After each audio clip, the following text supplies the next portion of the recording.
Of course, welcome to the Bakau Mini Stadium, and wherever you might be getting our voices and signals. Of course, it's the GFF Men's Division 2, of course, the clash between WAA Banjul Football Club and Colley Stars.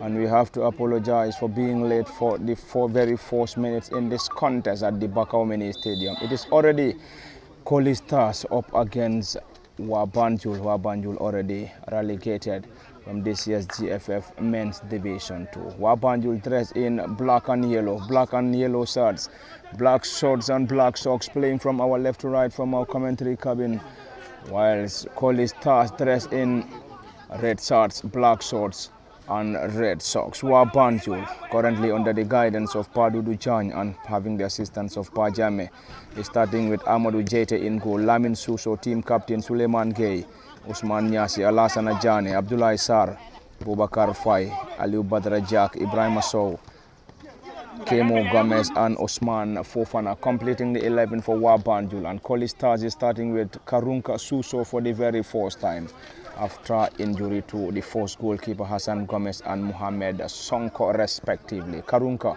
starts in goal for Colley Stars, and Louis Gomez, Ibrahima Sanyang, team captain Malik Cisse, Lamin Ba, Musa Drame, Babukar Fati, Lamin Marong, Alassana Kamara, Usman Cisse and Ibrahim Andour completing the 11 for Colley Stars Football Club. And of course, Colley Stars is currently 6th on the GFF Men's Division 1 table with 48 points, whilst WAA Banjul already out, of course being relegated from this year's GFF Men's Division 2. Boubacar Fati playing against his former club alongside Malik Cisse. Malik is one of the defenders, whilst Bouba is injected in the heart of the midfield for Colley Stars under the guidance of head coach Boya Jibo and Patenyang.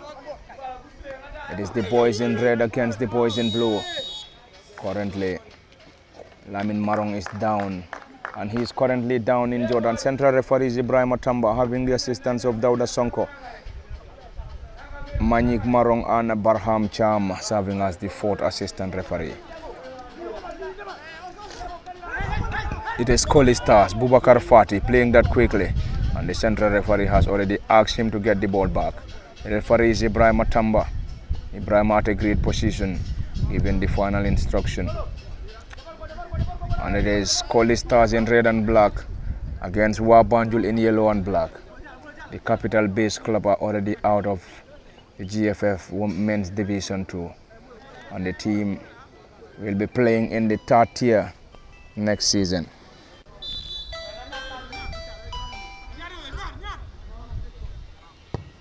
It's a delivery around this area.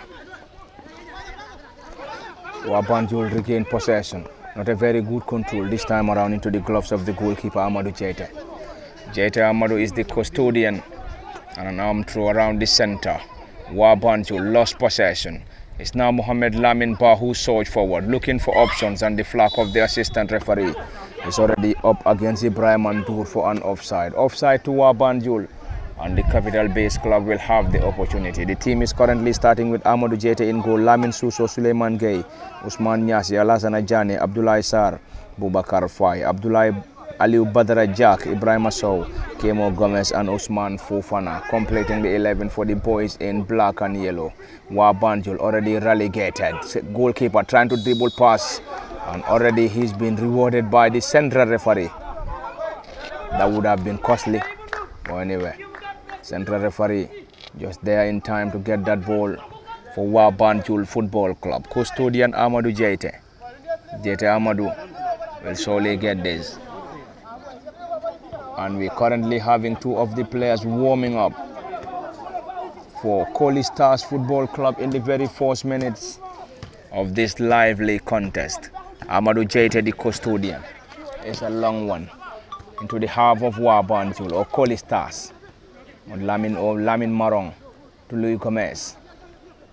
Louis to Mohamed Lamin Ba.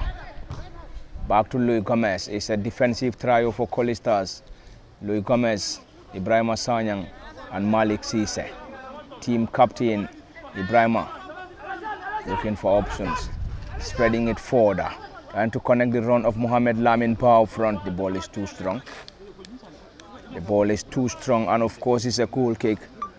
And goal kick to the capital base club WAA Banjul. WAA Banjul currently 17th, only above SAU United. And WAA Banjul and SAU United are both relegated. And they will be playing in the second tier. In the third tier rather. It is WAA Banjul.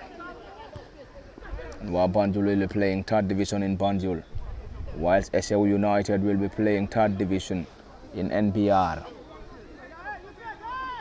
Currently 2 players warming up for Colley Stars. Malik Cisse. Of course, Malik is one of the younger brothers of Gambian international Hassan Cisse. Around the center circle. From the Bakau Mini Stadium, the pitch is definitely not in good condition. This is the Bakau Mini Stadium for you. Karunka Suso, the custodian, and he is starting for Colley Stars. And Karunka is the third goalkeeper behind Hassan Gomez and Mohamed Sonko. And both goalkeepers are injured. This time around, Osman Cisse Rasul. Central referee has already given the opportunity to Colley Stars. Osman Cisse back on his feet. And Osman currently leading the line. And we're currently having Sadio Fofana warming up alongside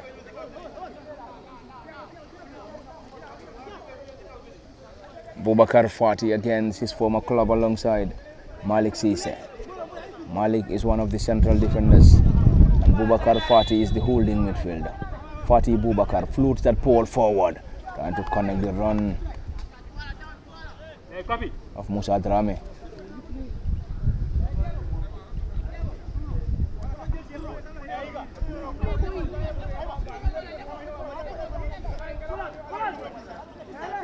It's of course from the Bakau Mini Stadium, busy technical area for head coach Boya Jiba. And Boya on the side, currently eyeing for a playoff spot. Boubacar Fati penalized.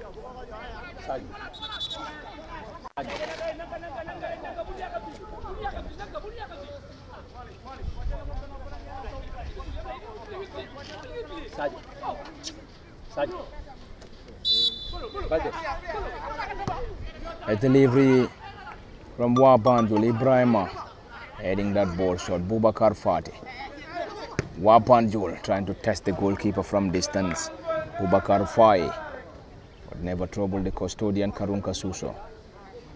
Karunka Suso is in goal for Colley Stars this afternoon from the Bakau Mini Stadium after injury to Mohamed Sonko and Hassan Gomez respectively. From the Bakau Mini Stadium, of course, this is live on LSTV1 at the commentary cabin. Parliament Fati, Osman Kamara behind camera operations. It is Ibrahima, the team captain, to Mohamed Lamin Ba. Great control, lost possession. The flag of the assistant referee stayed down. It's going to be a chase for Lamin Suso, the number 10 and team captain. Suso WAA Banjul trying to dribble past one. Rasul, nothing given by the central referee. Colley Stars regain possession.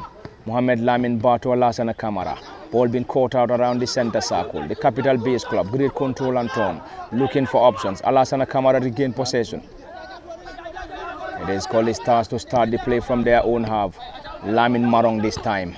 Marong Lamin, is that going to be a foul? Play on, says the central referee, Osman Cisse. Osman Cisse 12, leading the line, spreading it wide to Mohamed Lamin Ba. And the ball is too strong. The ball is too strong and already it's a goal kick. And it's a goal kick to WAA Banjul Football Club.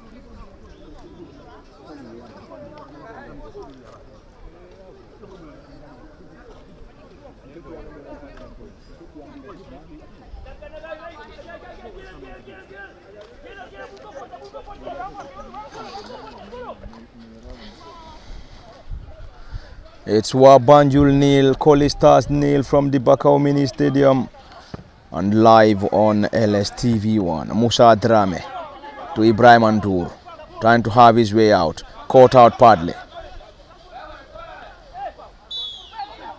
That's a push.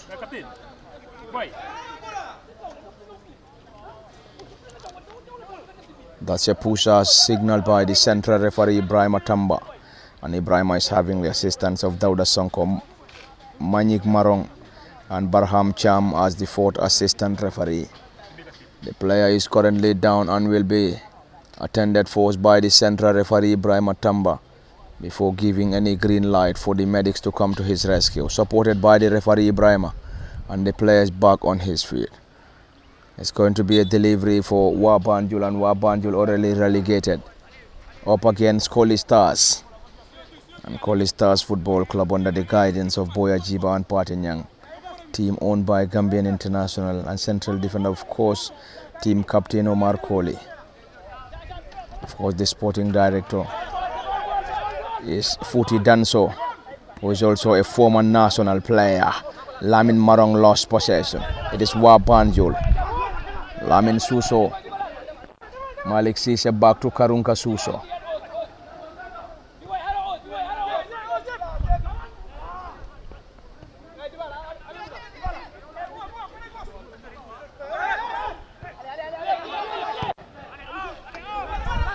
Malik Suso or Malik Sise with a clearance. Louis Gomez to Bubakar Fati. Sometimes very difficult to play on this pitch. Bubakar to Lamin Marong. Musa Drame to Lamin Marong. Ibrahim Andur trying to keep that ball in play on the far side. And it's a corner as signaled by the referee. There is already a player down. And there is a player currently down injured for WAA Banjul. And the player in question is Aliu Badarajak. Badarajak is injured, down injured, and will be assisted by the medics. And from the Bakau Mini Stadium, it is Colley Stars nil, WAA Banjul nil. WAA Banjul already relegated. Currently 17th on the table with 21 points. Gambia Ports Authority already secured qualification to the top flight after the defeat to Samga yesterday against Suwokono FC. And currently Ports Authority leading the table with 60 after 30 matches, and they are also in action this afternoon. They are playing the 31st match. They are playing the 31st match.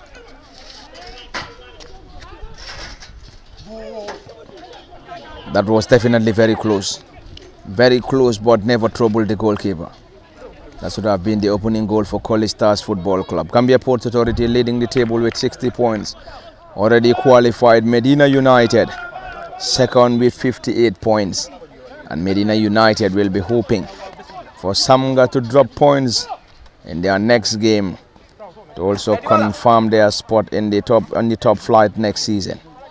While Samga will also want Medina United to drop points. Anyway, it's currently battle for a spot in the GFF Men's Division 1. Center forward, lost possession, Bubakar Fati.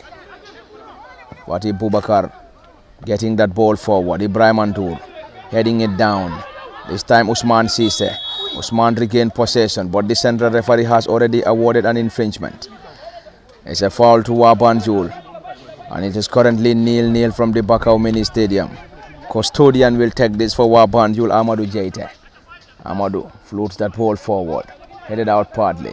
Another opportunity for WAA Banjul to regain possession. Already the player has already guarded that ball off the area for a throw-in. WAA Banjul in yellow and black. Colley Stars in red and black. Bubakar Fati against his former club. Malik Sise against his former club.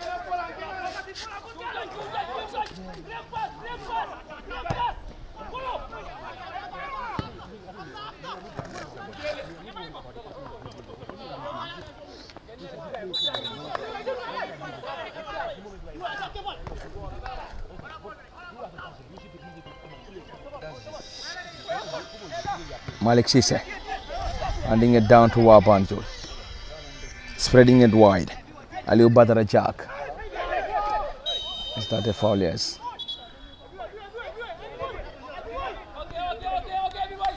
Aliu Badarajak penalized.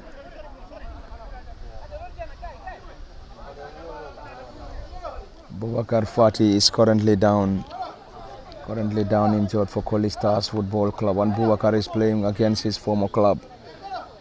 Was with WAA Banjul Football Club before moving to Colley Stars in the second round of games in the GFF Men's Division 2. Louis Gomez, donned in his colorful red and black colors. Gomez, long and high one. This time is a goal kick. And WAA Banjul wouldn't be in any hurry. The team is already relegated. Colley Stars will be hoping to secure victory to possibly have the chance to play in the playoff for a spot in the GFF Men's Division 1. Colley Stars lost possession. It is now the turn for Colley Stars. Alassana Kamara to Mohamed Lamin Ba. Dribble pass one, looking for more, spreading it wide and into the gloves of the custodian. That was definitely very close. Great run, great control coming from Mohamed Lamin Ba, and finally into the gloves of the goalkeeper Amadou Jaite. WAA Banjul starting it from their own half. Louis Gomez, one of the central defenders. WAA Banjul, Malik Cisse.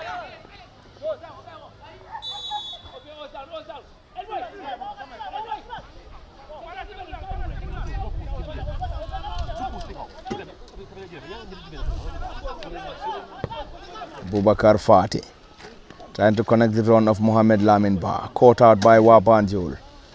It's going to be an opportunity for the capital-based club. Ibrahim Sow back to the left back, starting the play in a slow motion. Ibrahim Sow playing it down, back to Sow once again, to the team captain Lamin Suso. Lamin Suso, Ibrahim Sow wrestled. Play on, says the central referee. Alassana Kamara spreading it forward, and already the flag is up. The flag is up against Ibrahim Ndour. Ndour Ibrahima scored a fantastic goal in the 2-1 victory over Gunjur United at the late Osman Saho football field. That's a yellow card. That's already a yellow card.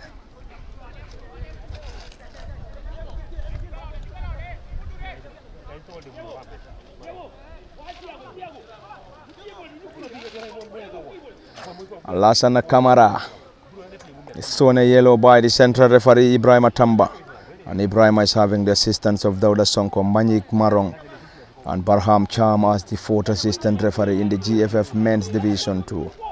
And of course, we have 2 more games to go before wrapping it up in the second tier of Gambian football. WAA Banjul already relegated. Colley Stars looking for a spot in the top flight. Boubacar Fati. Fati lost it. Lamin Marong to Musa Drame. Drame Musa 7. Another tricky player to Boubacar Fati. Great control. Great possessive display coming from Colley Stars Football Club from the Bakau Mini Stadium. Of course, Bakau Mini Stadium is one of the most difficult grounds to play. Anyway, Ibrahim Sanyang, team captain, getting it forward around the 18. Ball being headed out. Boubacar Fati to Lamin Marong. Lamin to Musa Drame around the edge of the 18. Drame Musa on the final touch on the player. Caught out partly by WAA Banjul. Abdullah Sar. That's a throw in. That's a throw in for Colley Stars.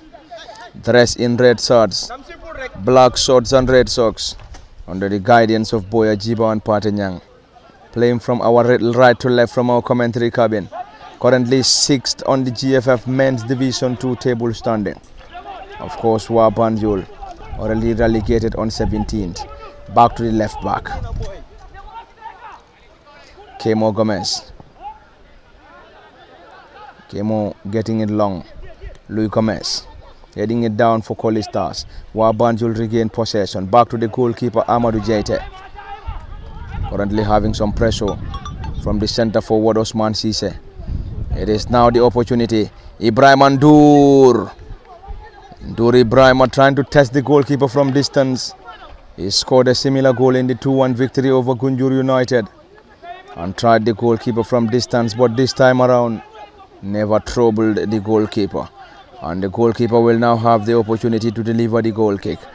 And WAA Banjul is starting with Amadou Jaite in goal, Lamin Suso, Suleiman K, Osman Nyasi, Alassana Jane, Abdullah Sar, Bubakar Fai, Aliou Badara Jack, Ibrahim Sow, Kemo Gomez, and Osman Fofana completing the 11. And the team this afternoon is under the guidance of Padudu Jan and Pajame as his assistant. It is currently WAA Banjul nil, Colley Stars nil from the Bakau Mini Stadium, and of course live on LSTV at the commentary cabin Parliament for the Osman Kamara behind camera operations. From the Bakau Mini Stadium, it is of course live, both on Facebook and YouTube. It's a throw in Musa Drame to Malik Sise. And Malik Sise is the younger brother of Hassan Sise, Gambian international, around the center of the pitch. Bubakar Fai spreading it wide. WAA Banjul to Ibrahima Sow. So Ibrahima once again, spreading it wide once again. WAA Banjul, and already the flag is up. The flag is up and already up and up against WAA Banjul. And Colley Stars to start the play from their own half from the Bakau Mini Stadium. Ibrahima Sanya. Colley Stars this afternoon is starting with Karunka Suso in goal. Karunka, of course, this is his first game for Colley Stars after injury to Mohamed Sonko and Hassan Suso, or Hassan Gomez rather. Hassan Gomez is the first team goalkeeper, Usman Sise.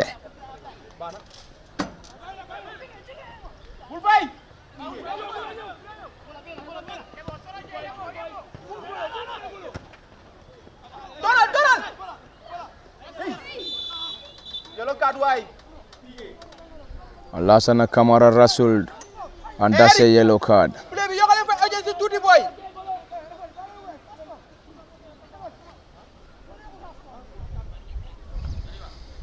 Alassana Kamara earlier on received a yellow, and now being brought down, and the culprit is also shown a yellow.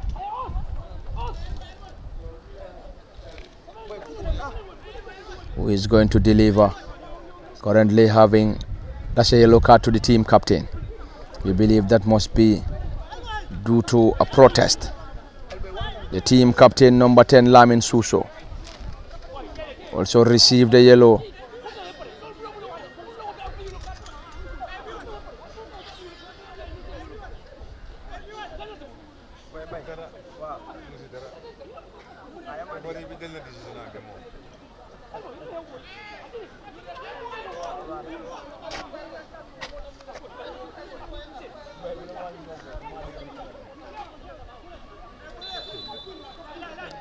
It's a delivery, and currently two players behind the ball, Ibrahim Anduru and Bubakar Fati.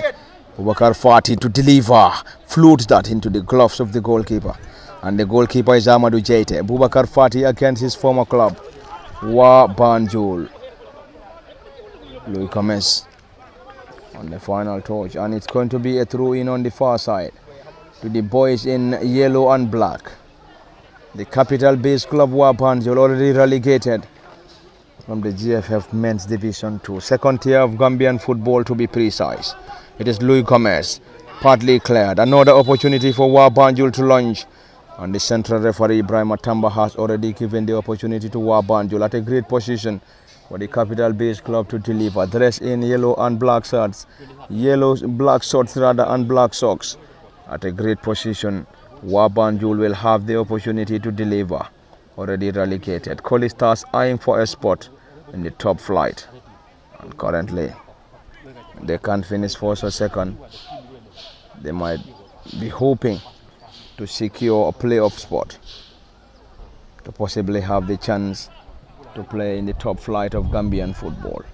It is currently at a great position. Colley Stars on 6th.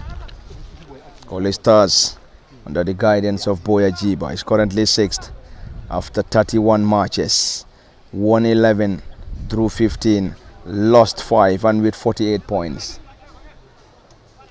And a victory will solely get them to fourth or fifth, depending on the number of goals. And Colley Stars will be hoping to secure victory here. He's currently at a great position. Karunka Suso in goal for Colley Stars this afternoon against WAA Banjul. Giant wall assembled. Team captain float, sleeps in the process. That's of course the Bakau Mini Stadium. The team captain Lamin Suso, that build up, sleep before having a touch on that ball. It is Mohamed Lamin Ba playing that ball short to Alassana Kamara. Hard time with champions Real de Banjul. Mohamed Lamin Ba looking for options, spreading it backwards. Alassana Kamara floats that ball around the area and this time eludes every other player. Goal kick Colley Stars or goal kick WAA Banjul. And WAA Banjul will have the opportunity to deliver this goal kick. Definitely very close after that delivery from Alassana Kamara, trying to connect the run of Osman Sise up front, unfortunately wasted. It is currently WAA Banjul nil, Colley Stars nil from the Bakau Mini Stadium. Ibrahim Asanyang team captain, Hassan Sise, Malik Sise, anyway the brother is Hassan. Alassana Kamara.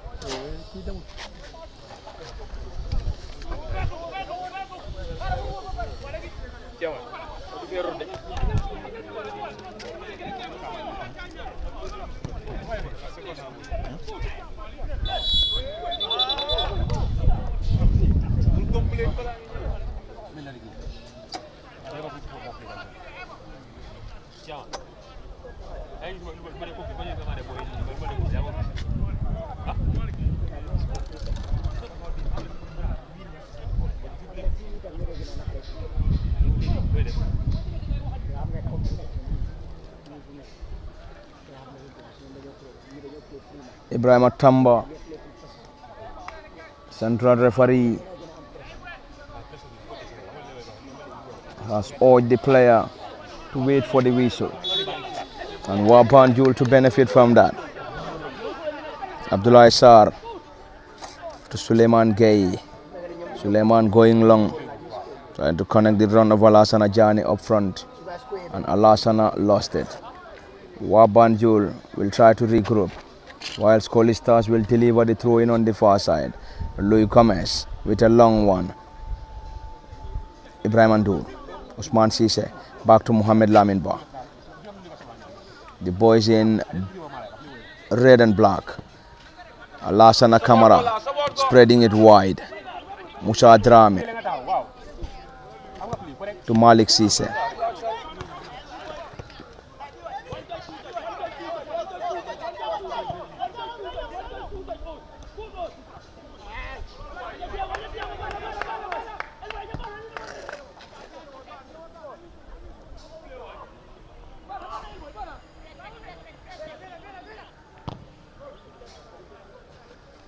Yes, indeed, a massive clearance from the netminder.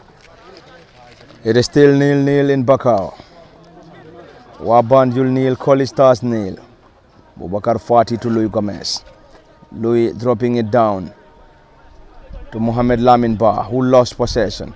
It is now WAA Banjul to launch. Caught out once again. Ibrahim Asanyang team captain.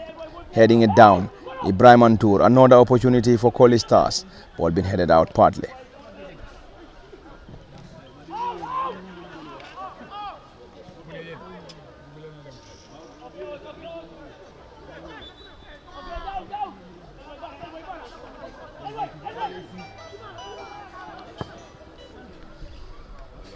What a strike, trying to test the goalkeeper from distance, but this time way off target.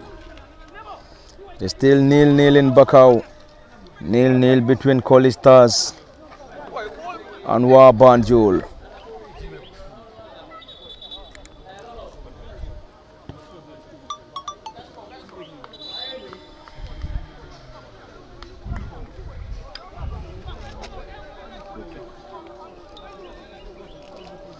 The goalkeeper is currently down and will receive attention from the medics. WAA Banjul nil, Colley Stars nil from the Bakau Mini Stadium. And live on LSTV1 at the commentary cabin, Parliament Party, and behind camera operations is Usman Kamara.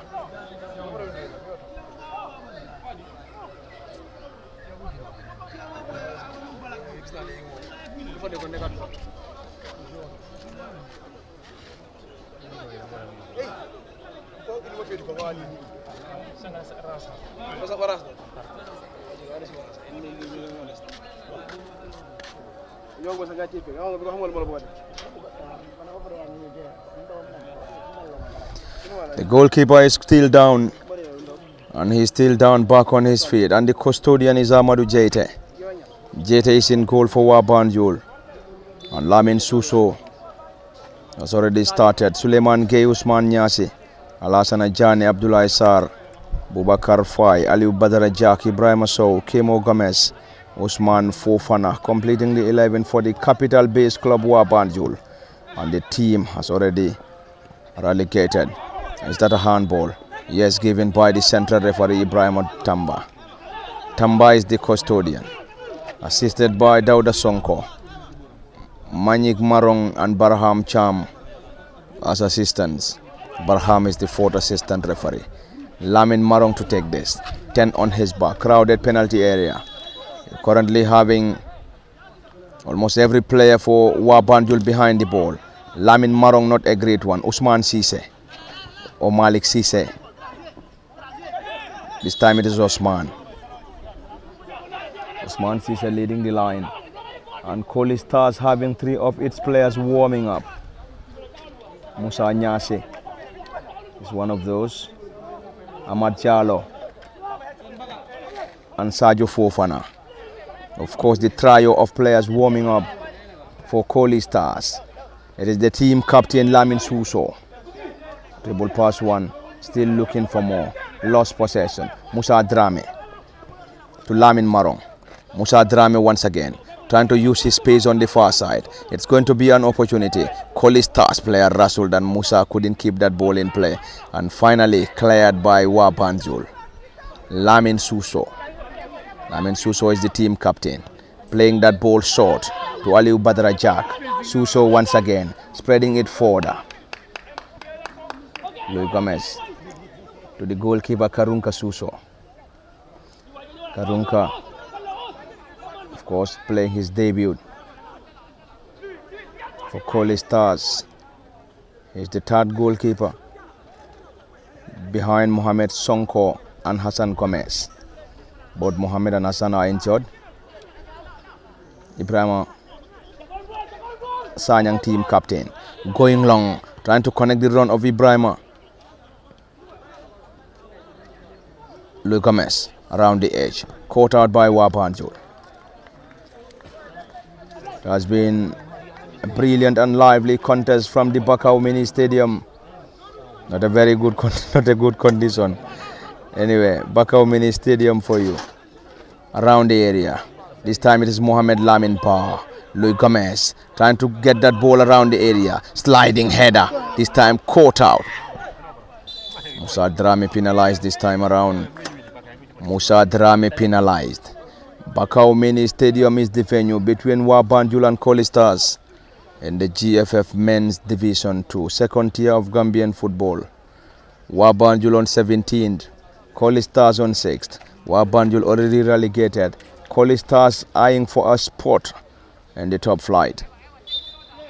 If there is any chance for them to play, this might be the playoff spot. Colley Stars under the guidance of Boya Jiba, and Pate is his assistant. Padudo Jan is the head coach for WAA Banjul this afternoon, and having the assistance of Pajame. Colley Stars up against WAA Banjul. Malik Sise, Bubakar Fati, Ibrahim Andur to Lamin Marong. Lamin Marong. Malik Sise spreading it wide to Louis Gomez.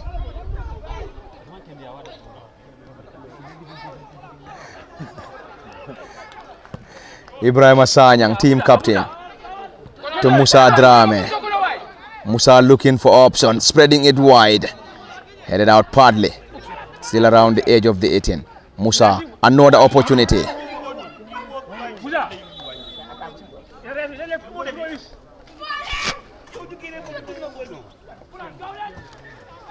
It is still lively, but the only missing thing is the goal or goals coming from Colley Stars and WAA Banjul. Alasana Kamara calling in for a handball. Central referee, not the least interested. Waved in for a play on. Louis Gomez heading it down. Alasana Kamara once again. Alasana chipping it further, this time into the gloves of the goalkeeper, and the goalkeeper is Amadou Jaite. In case you're just joining us, this is all coming to you live from the Bakau Mini Stadium in the GFF Women's Division 2. A bit used to Women's Division anyway. It is the Men's Division 2, second tier of Gambian football. Boubacar Fati against his former club. Fati Boubacar looking for options, spreading it wide. This time around, clearance coming from WAA Banjul. That is indeed timely. That is definitely timely. Timely interception coming from WAA Banjul Football Club. That was indeed a great assist. Coming from Boubacar Fati to Mohamed Lamin Ba. Alasana Kamara. Ibrahim Mandur rose the highest. Had a touch, but never troubled the custodian. It is still 0-0 from the Bakau Mini Stadium. Colley Stars continue to search for a breakthrough. Boubacar Fati against his former club. Lamin Marong playing it down. Osman Sise. Osman lost possession, trying to regain possession. And WAA Banjul is a throw in. Quickly taken. Ibrahim Andur. That's a goal kick.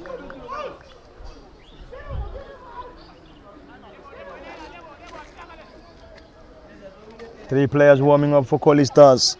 And we've also seen 5 of the players for WAA Banjul who are also warming up on the other end of the Bakau Mini Stadium.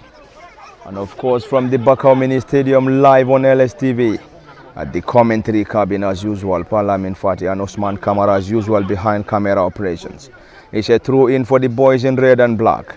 Colley Stars under the guidance of Boya Chiba. Omar Colley Timona floats that ball around the area. This time around Ibrahima. What a strike. And this time it's a goal kick.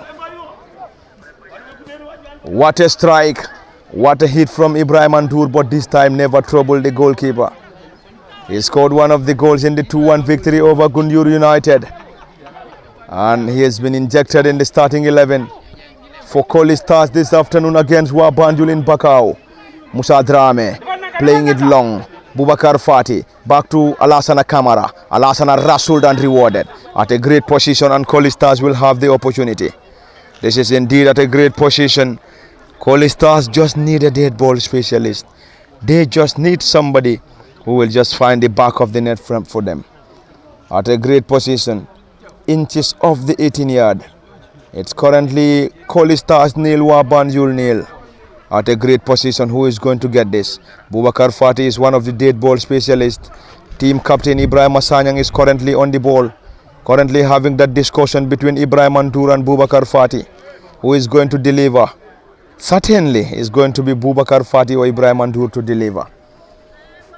Who is going to get this? Ibrahima is still on the ball.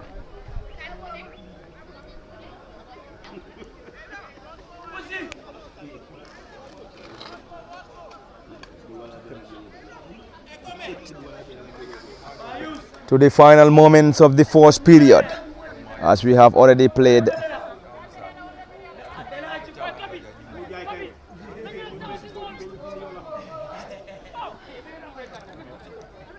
two minutes added on. 2 minutes added on. Can Colley Stars find the back of the net from this angle? We're currently having 4 players behind the ball. Malik Sise, team captain Ibrahim Asanyang, Boubacar Fati and Musa Drame.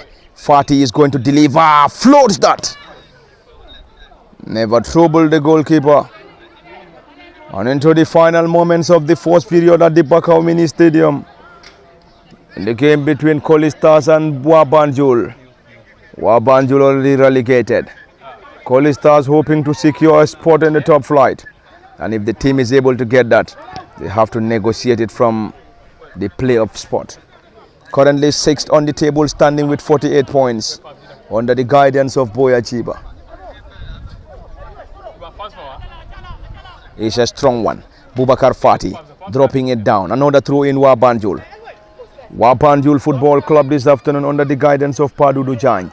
Another quick one. Back heel from an offside position and the flag is up. Aliu Badara Jack is penalized.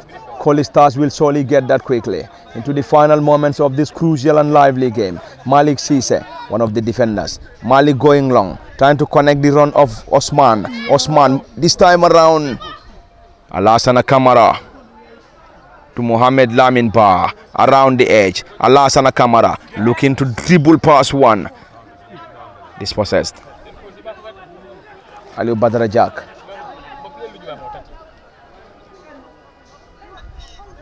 Aliu Badara Jack to Usman Fofana. WAA Banjul on the far side. Aliu Badara Jack once again. Jack Aliu Badara. Rasul does an infringement. Mohamed Lamin Ba penalized. It's an opportunity for WAA Banjul Football Club to deliver.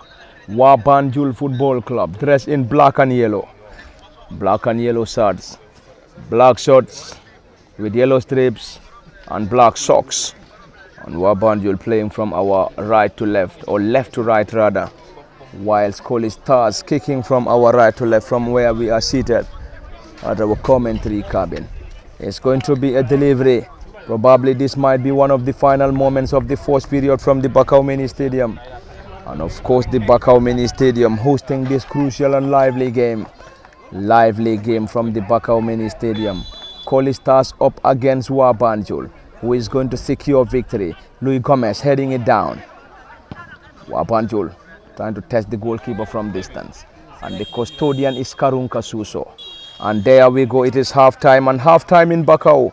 Half-time between Colley Stars and WAA Banjul, and it is half-time and it is 0-0. WAA Banjul 0, Colley Stars 0 from the Bakau Mini Stadium. And this is where we're going to have 15 minutes of rest. And do join us for the continuation in the next 15. It has been Parliament Fati at the commentary cabin, Osman Kamara behind camera operations. Until then, bye-bye, and do join us in the next 15 for the continuation.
Welcome back to the Bakau Mini Stadium after the 15 minutes of rest, and welcome back to the lively game between WAA Banjul and Colley Stars.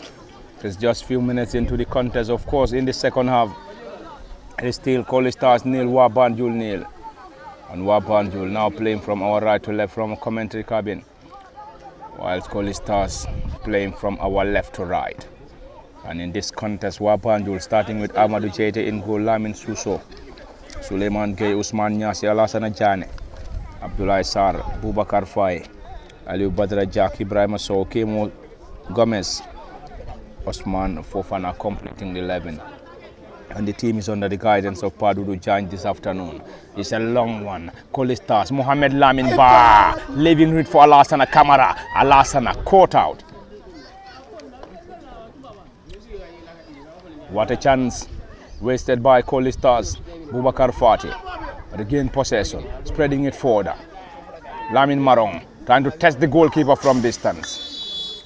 And that's a corner as pointed by the central referee Ibrahim Atamba.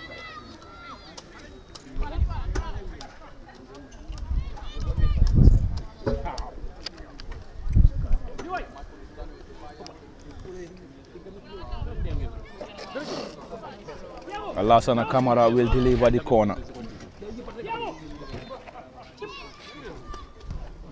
It's a delivery.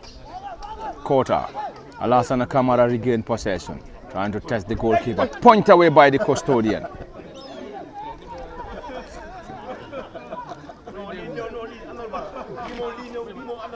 Musa Drame around the edge, dropping it down to Osman Sise. Osman to Lamin Marong. Lamin looking for options, spreading it further to Ibrahim Ndour. Ndour floats that ball forward. This time clearance. No, it's not normal. This is not normal.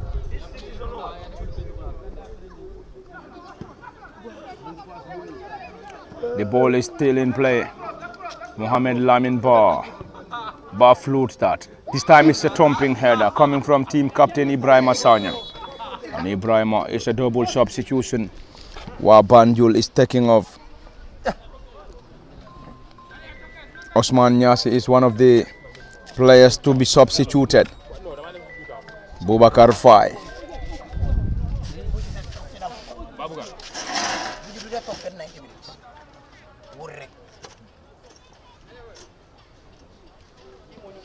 Double substitution for WAA Banjul. Mohamed Ali C is introduced.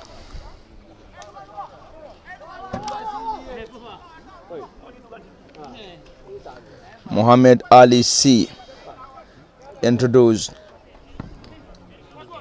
and Musa Jame.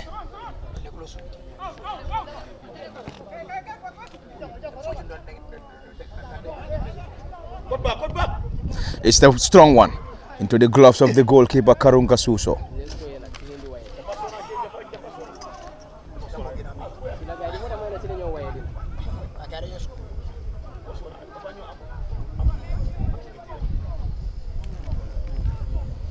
It's still Colley Stars. Ibrahim Ndour around the edge, caught out by WAA Banjul.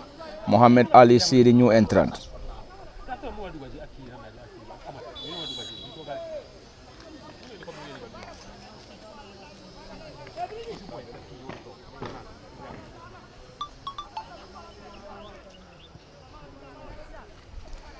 The goalkeeper dribble past one. WAA Banjul in their own half, and WAA Banjul is already relegated. Around the center, lost possession, Alassana Kamara.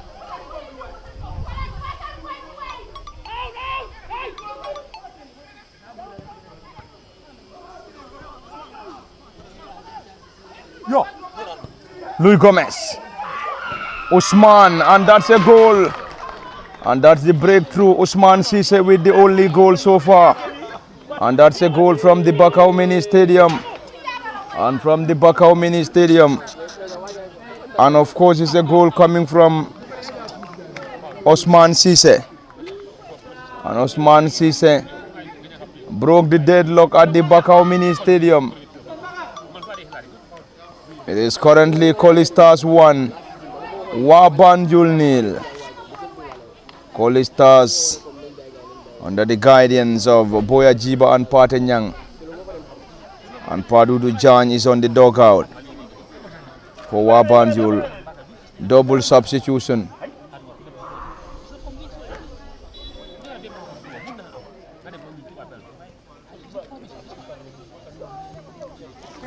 Usman Sise broke the deadlock.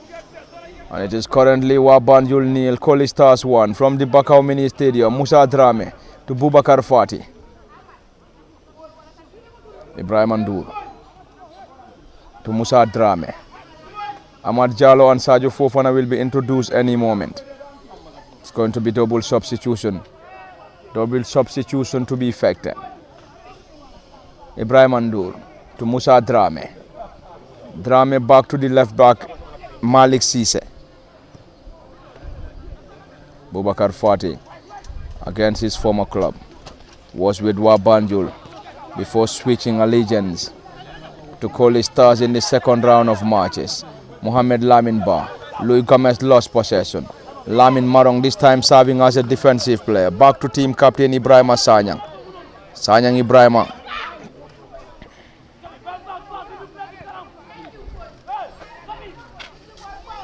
Karunka Suso. Dropping it down. Muhammad Ali Say, who came on as a substitute. Muhammad Ali Say, back heel. That's a throw in. In case you're just joining us, this is all coming to you live from the Bakau Mini Stadium in the GFF Men's Division 2. It's GFF Men's Division 2, second tier of Gambian male football. Colley Stars against WAA Banjul. Double substitution. Team captain is coming off. Lamin Suso. Lamin Suso and Aliu Badra Jack are the two taking off. It's a double substitution for Colley Stars and double substitution for WAA Banjul. WAA Banjul will introduce Abdullah Drame and Ibrahim Jallo. Abdullah Drame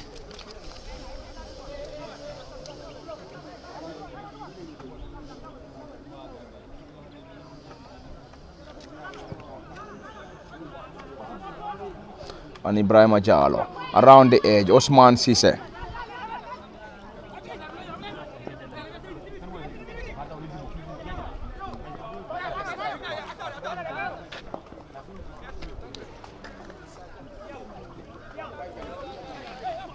Any moment from now, Sadio Fofana and Ahmad Jallo will be introduced. Louis Gomez, not a great control.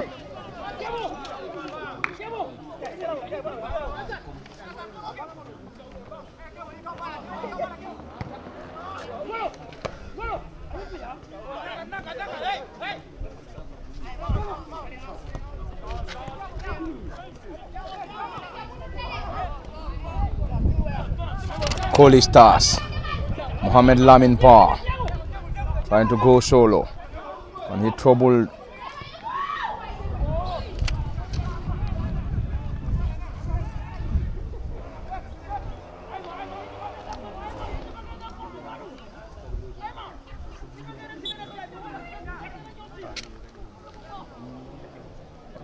still 1-0 at the Bakau Mini Stadium.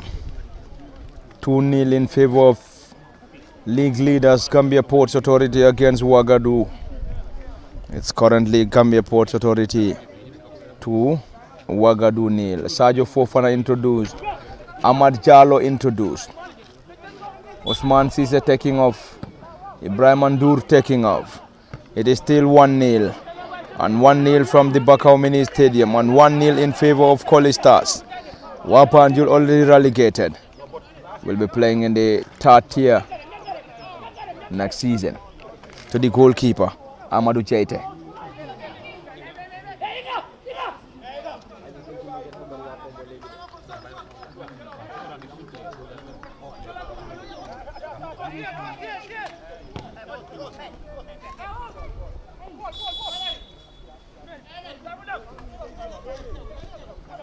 Quick one. WAA Banjul around the center circle. Abdullah Drame. Abdullah came on as a substitute. Abdullah Drame once again. Drame losing it to Colley Stars. Lassana Kamara. Ahmad Jallo, the new entrant. Lamin Marong. Lassana Kamara now to Sadio Fofana. Sadio Fofana, can he get something from this? And that's a corner.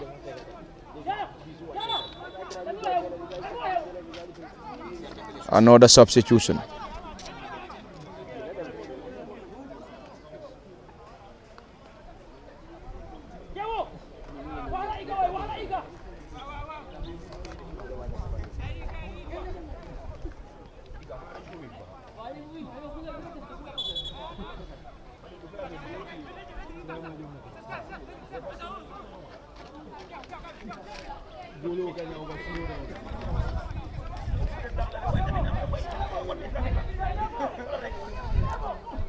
It's a corner for Colley Stars, crowded penalty area.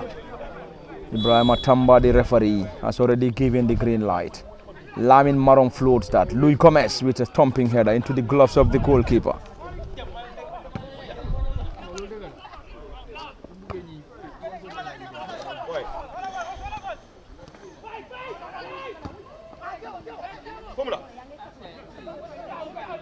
Lassana Kamara.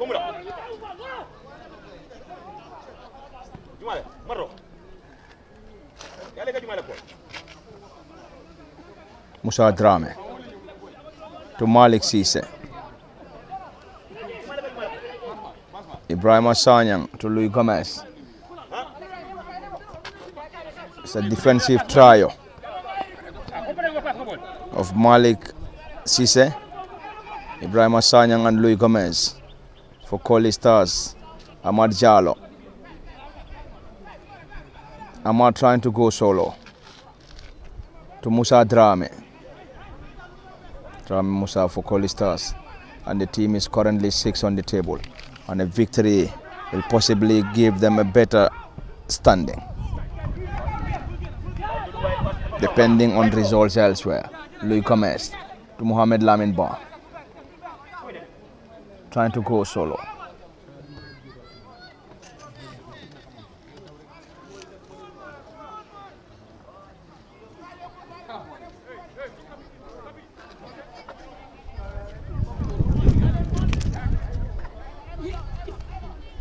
It's currently Elite United 1, Unique Global 1. WAA Banjul 0, Colley Stars 1, Kanifing East 0, Serekunda FC 2, Gambia Ports Authority 2, Wagadu 0. Around the center circle, Malik Cisse slips. Ahmad Jallo back to Suso Karunka. Karunka Suso having his fourth game for Colley Stars after injury to the first and second goalkeepers. Lassana Kamara. One time with Real de Banjul to Mohamed Lamin Ba.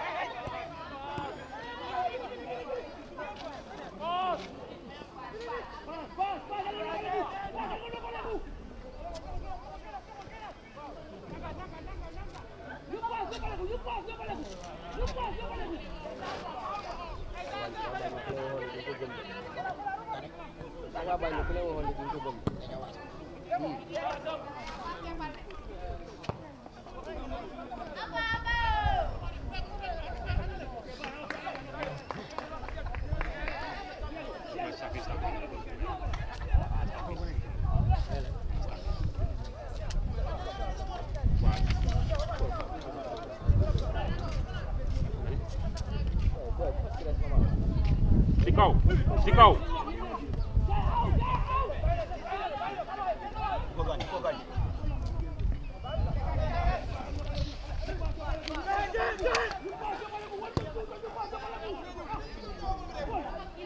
Partly cleared. WAA Banjul regained possession. Ibrahim, the team captain, penalized.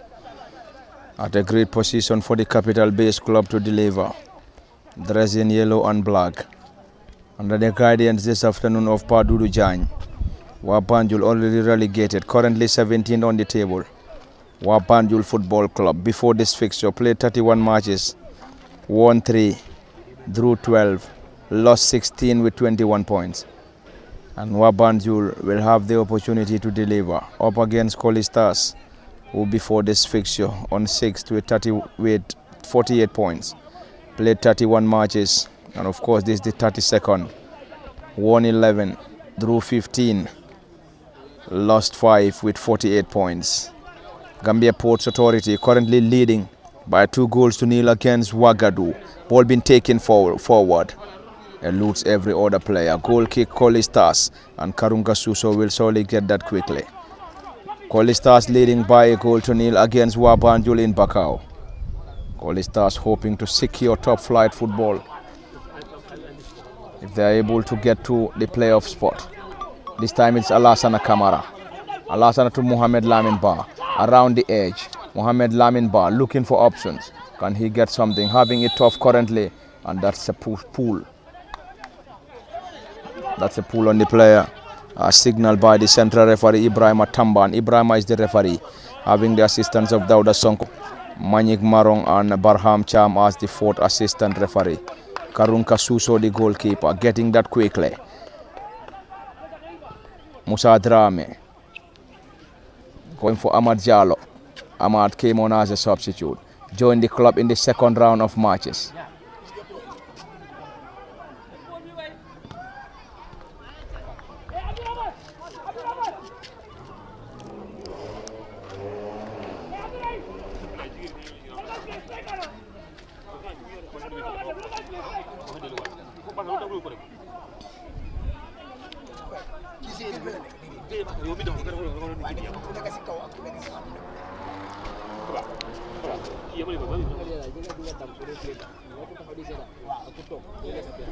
It's a corner. Ahmad Jallo flutes that. Partly cleared. Musa Drame already is an offside.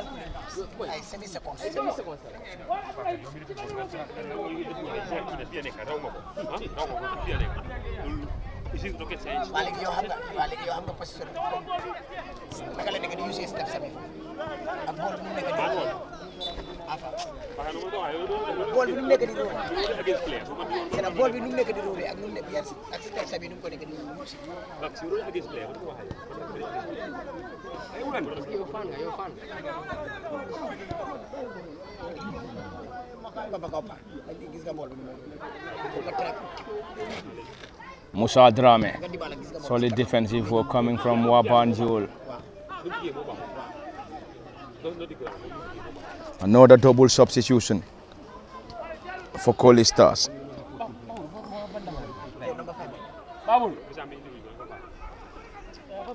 Around the edge, Ahmad Jallo trying to connect the run. Louis Gomez around the edge. Alassana Kamara. Alassana still trying to go solo. Lost possession. And Louis Gomez.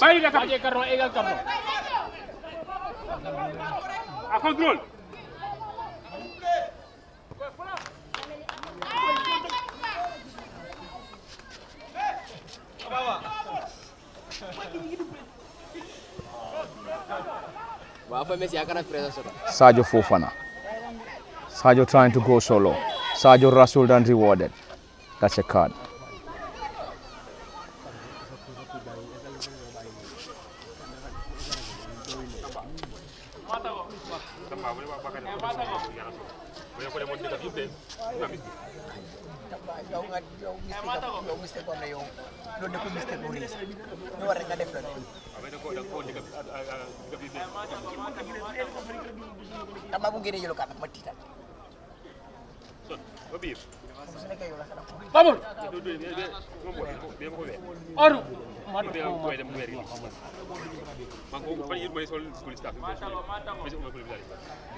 It's a set piece at a great position.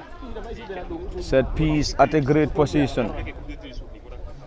Who is going to deliver? Sadio Fofana is currently on the ball. Double substitution for Colley Stars any moment from now. The team will have double substitution. Mohamed Lamin Ba is out. Lamin Maro is also out, being replaced by Bakari Danjo and Bamodu Jame. Bamodu Jame and Bakari Danjo introduced for Colley Stars.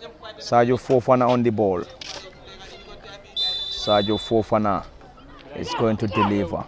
Sadio Fofana flute start to the gloves of the goalkeeper.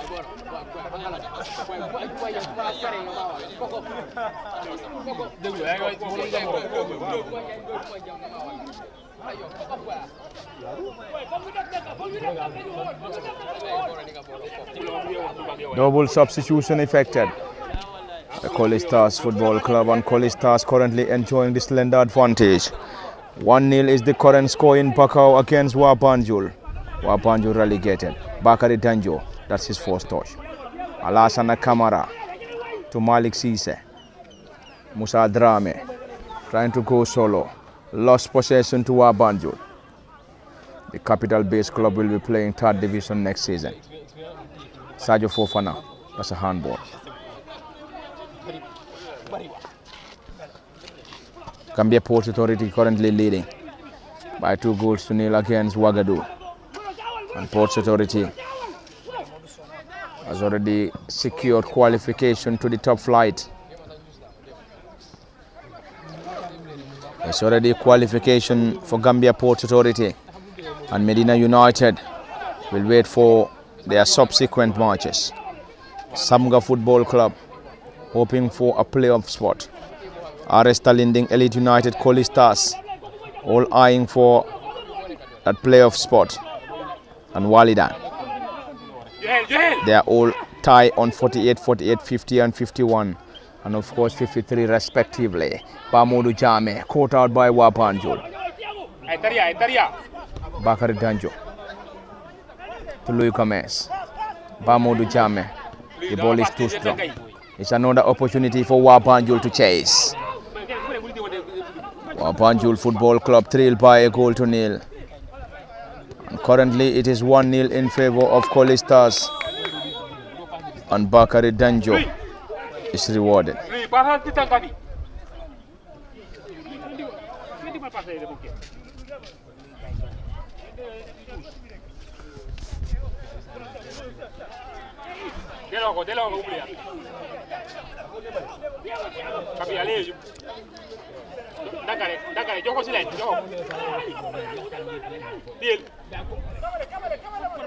Bamodu Jame, Sadio Fofana penalized by the flag of the assistant referee. Sadio came on as a substitute. Bamodu Jame, Bakari Danjo, Ahmad Jallo all came on as substitutes in this game for Colley Stars Football Club, and Colley Stars under the guidance of Boya Jiba is currently leading by a 1-0 against already relegated WAA Banjul. And WAA Banjul will be playing 3rd tier next season. The capital-based club is playing in the top flight. Had chance or got relegated to the 2nd tier and now relegated to the 3rd tier. 3rd tier rather. Ahmad Jallo trying to go solo around the edge of the 18, trying to dribble past his marker. Ahmad Jallo but having it tough.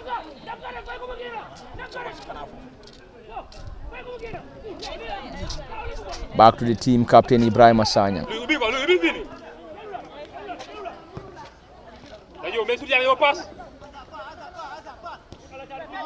Alassana Kamara spreading it wide.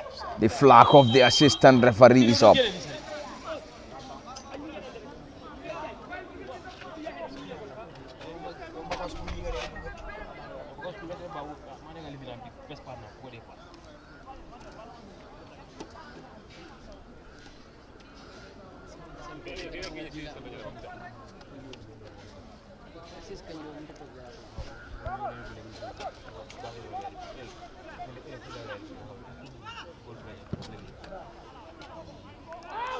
It's a long one.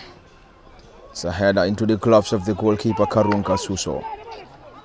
And WAA Banjul in this contest started the match with Amadou Jaite in goal, Lamin Suso, Suleiman Gay, Usman Nyasi, Alassana Jani, Abdullah Sar, Bubakar Fai. It's another opportunity for Colley Stars. Ahmad Charlo. Ahmad strikes. Never trouble the custodian. The goalkeeper just there in time to gather that ball with ease around the center circle. It's an opportunity for WAA Banjul, the capital base club. One time in the top flight, got relegated to the second division, and now further relegated to the third tier, and will be playing third division in Banjul next season. Musa Drame heading it down.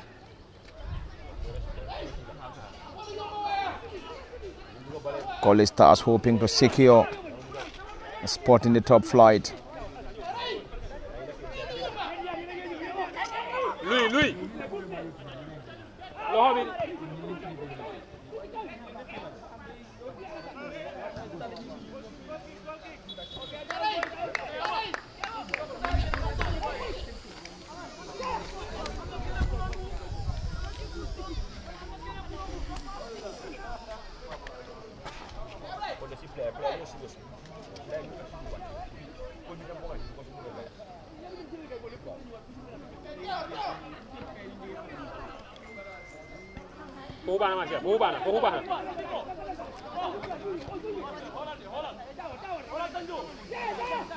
Bamoudou Jame to Bakary Danjo.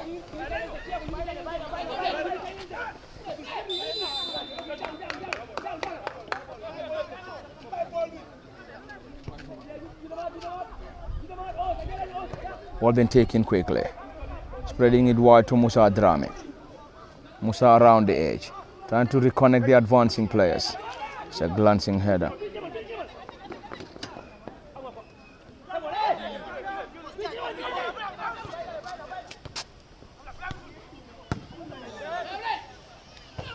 Massive clearance coming from WAA Banjul. Colley Stars to benefit from a throw-in. Bakary Danjo. WAA Banjul having almost all its players behind the ball, spreading it further to Sadio Fofana.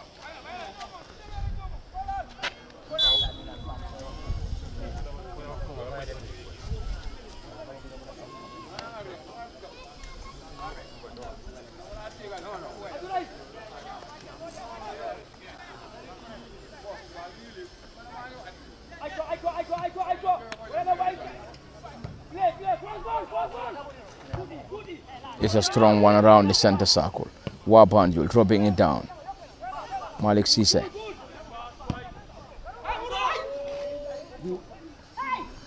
That was going to get the goalkeeper unaware. That was going to get the goalkeeper unaware. The goalkeeper, Karunka Suso, alert enough to get that ball down.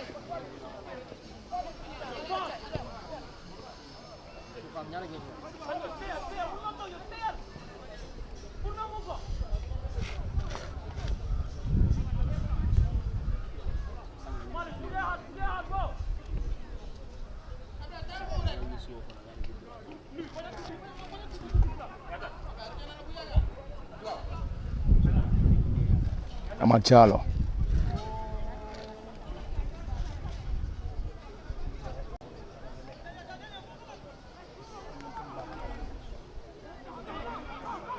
Matu Bubakar Fati to Bakary Danjo.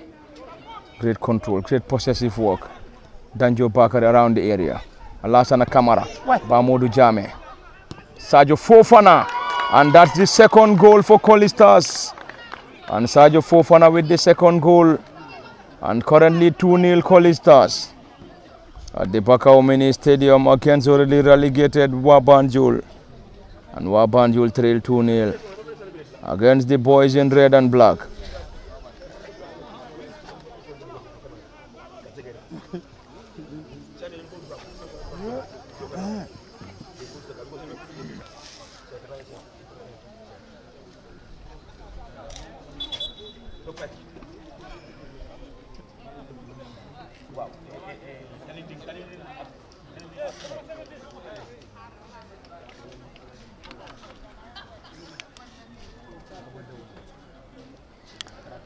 It's currently 2-0.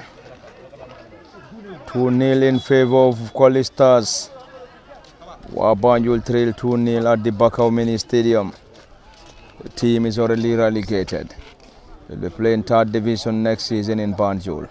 The capital-based club, one time in the top flight, got relegated to the second division before being further relegated to the third tier. And on the far side is a throw-in, and capital-based club WAA Banjul will benefit from a throw-in. The team this afternoon is under the guidance of Padudu Jany, and Padudu is having the assistance of Pajame as his immediate assistant. Boya Jiba is on the dugout for Colley Stars. Pate Nyang, as usual, is his assistant. Bamodu Jame dropping it down, looking for options. Sajo Fofana, Clarence Padley, Ahmad Jallo.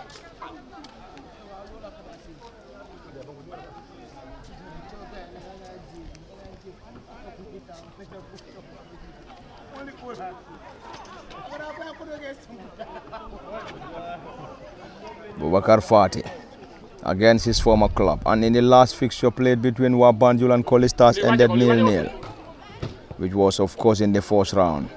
It ended 0-0, and this afternoon 2-0 in favor of Colley Stars. Ball being headed down.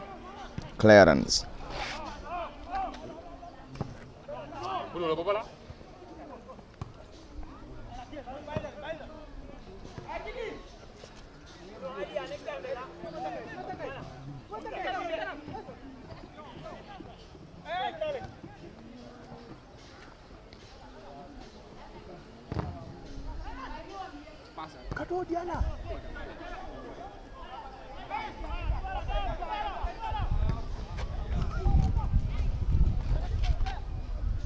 Musa Drame receiving that ball on the far side. Musa around the area, looking to spread it wide. Caught out partly by WAA Banjul, and Colley Stars regain possession. Ahmad Jallo trying to test the goalkeeper from distance. Ahmad's delivery.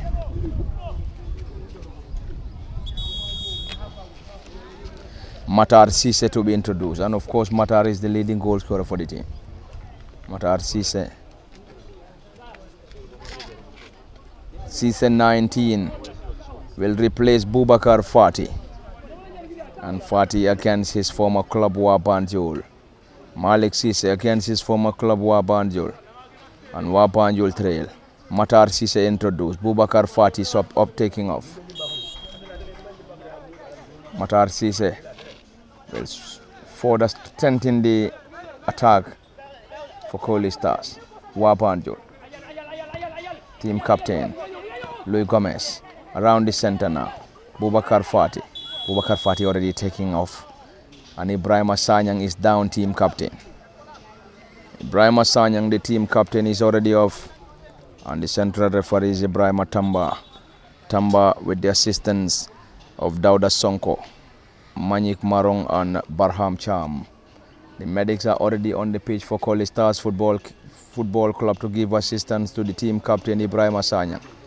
Sanyang Ibrahima is down injured and receiving attention from the Bakau Mini Stadium and also on LSTV1. This is the GFF Men's Division 2, of course the second tier of Gambian football between Colley Stars and WAA Banjul.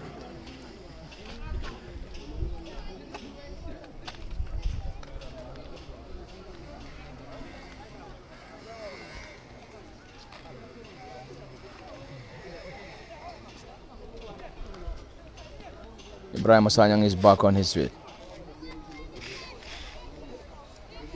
One of the longest serving players for Colley Stars.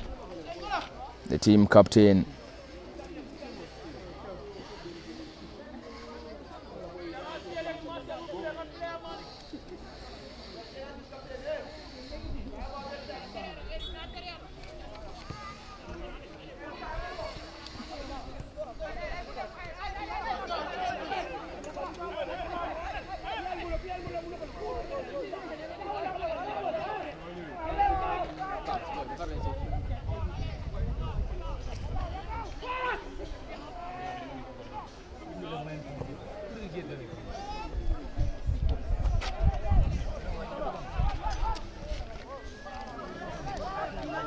WAA Banjul currently enjoying possession in their own half, but trail 2-0 against Colley Stars, spreading it wide. Too strong for the player.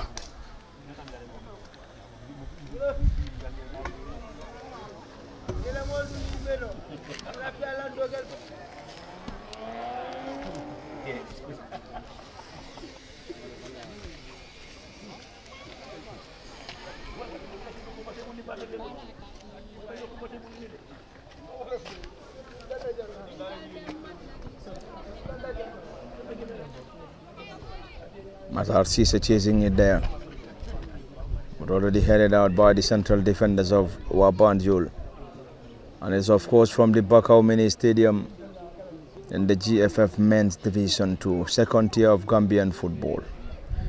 Malik Cisse to his defensive partner Ibrahim Asanyang, who is already back on the pitch after nursing an injury earlier on.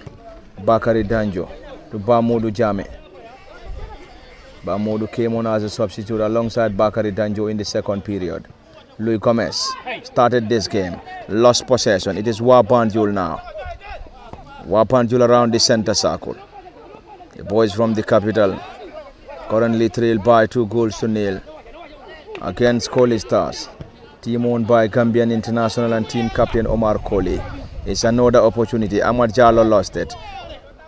Alassana Kamara to Bakari Danjo. Bakari blocked in there on the far side. Malik Cisse to Musa Drame. Colley Stars enjoying possession. 6 on the table.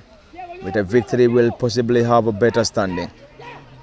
Hoping to secure a playoff spot as far as the quest of securing promotion to the top flight is concerned. Clearance from WAA Banjul.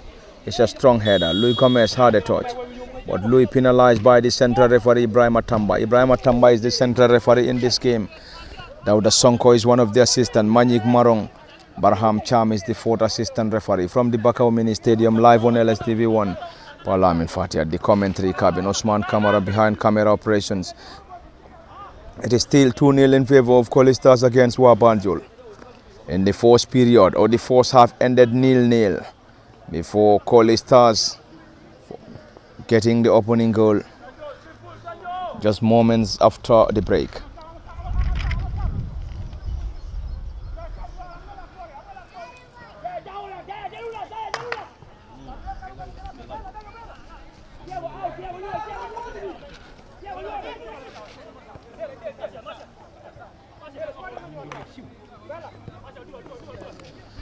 Colley Stars got the opening goal courtesy of Osman Cisse before substitute Sadio Fofana getting the second to get the team the 2-0 advantage.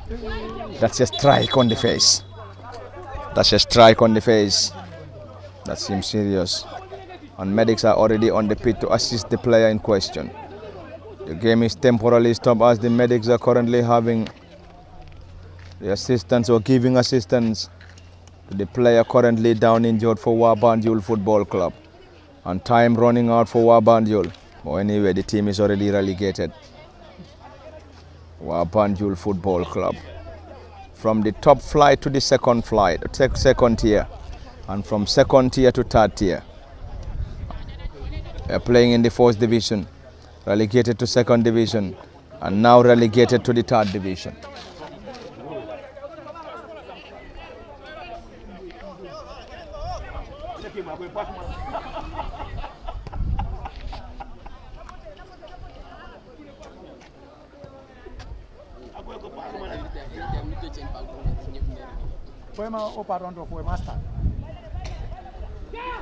Matar Cisse.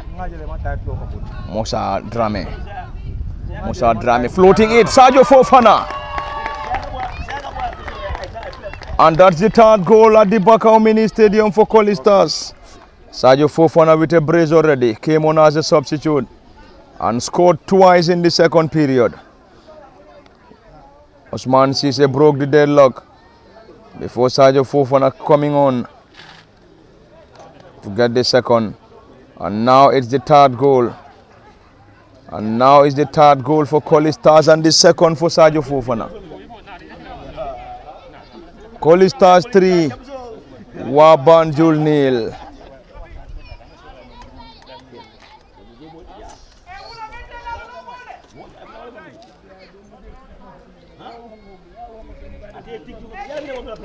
Sadio Fofana is currently on loan. Is he going to continue with Colley Stars next season, or he will be going back to Champions Real de Banjul remains to be seen. Anyway, that's going to be retaken. That's going to be retaken. And it's WAA Banjul against Colley Stars. Lively contest. Great atmosphere. Is that a handball? Yes, given by the central referee.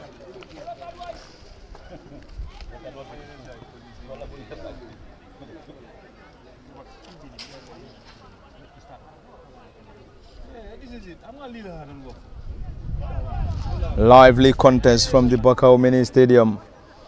Lions share handed to Colley Stars, enjoying possession and also enjoying the number of goals scored.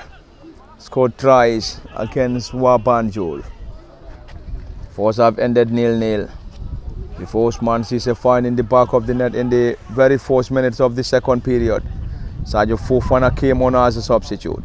Scored twice to give the comfortable 3-0 advantage against opponents WAA Banjul at the Bakau Mini Stadium.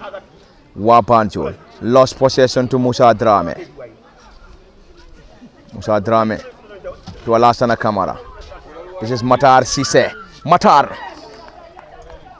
over the crossbar.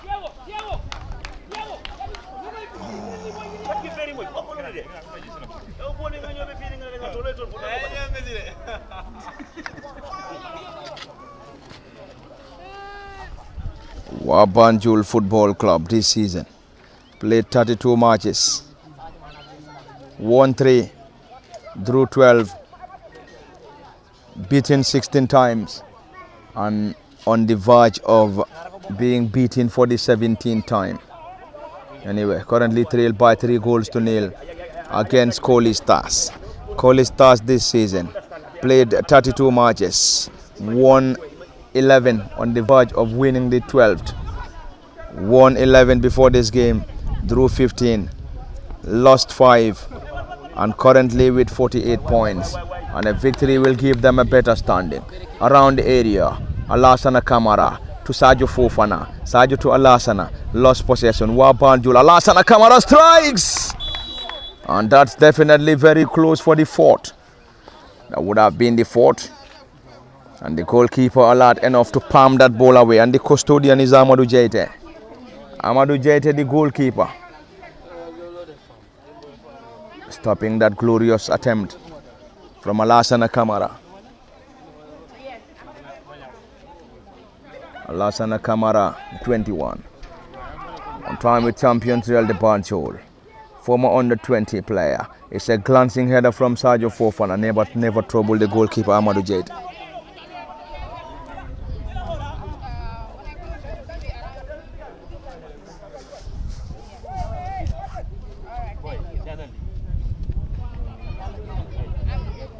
Great contest. What a moment at the Bakau Mini Stadium. WAA Banjul 3-0. Great back heel. Great interchange of possessive display coming from the capital base club. WAA Banjul, Bamoudou Jame, and that's a handball. Signaled by the central referee. Time running out for WAA Banjul. WAA Banjul already relegated. Colley Stars eyeing for a spot on the top flight.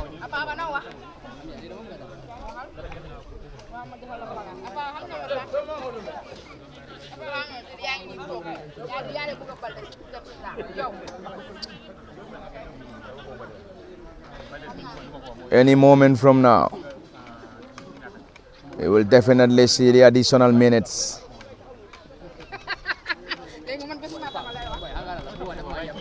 Two minutes to be added on. 2 minutes added on.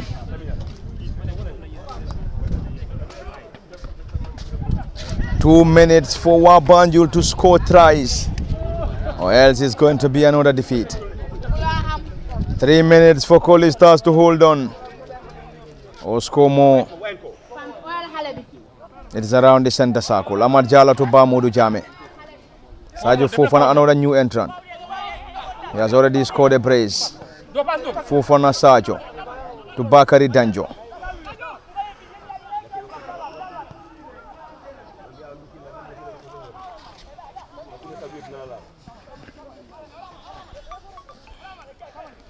Bakary Danjo. Danjo to Ahmad. Ahmad going long to Louis Gomez.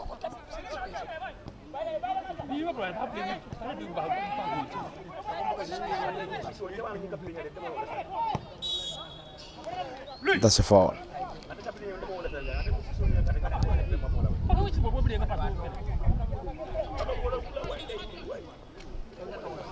Ibrahim Atamba is the referee, having the assistance of Dauda Sonko, Manik Marong. Barham Charm is the fourth assistant referee. Any moment from now, central referee will surely get this game to an end. From the Bakau Mini Stadium, Colley Stars 3, WAA Banjul 0. WAA Banjul on the verge of being beaten once again. The new entrant on number 8, Muhammad Ali C. Muhammad Ali lost it. It's a goal kick. Karunka Suso wouldn't be in any hurry. Colley Stars enjoying the 3-0 advantage. Osman Sise broke the deadlock before substitute Sadio Fofana getting the other 2. And currently 3-0 is the advantage. 3-0 to Colley Stars, and there we go. It is full time at the Bakau Mini Stadium. Full time between WAA Banjul and Colley Stars, and of course WAA Banjul got beaten once again. 3-0 is the current score, and it ended Colley Stars 3, WAA Banjul 0 from the Bakau Mini Stadium. Of course, this is where we're going to wrap it up from the Bakau Mini Stadium, and it has been Parliament Fatih at the commentary cabin for LSTV1. Osman Kamara behind camera operations. Special thanks to our followers, those monitoring this game live on LSTV1. It has been a great one at the Bakau Mini Stadium. So this is where we're going to wrap it up until we come your way. It has been Parliament Fatih, Osman Kamara once again. Until then, bye-bye till we come your way again.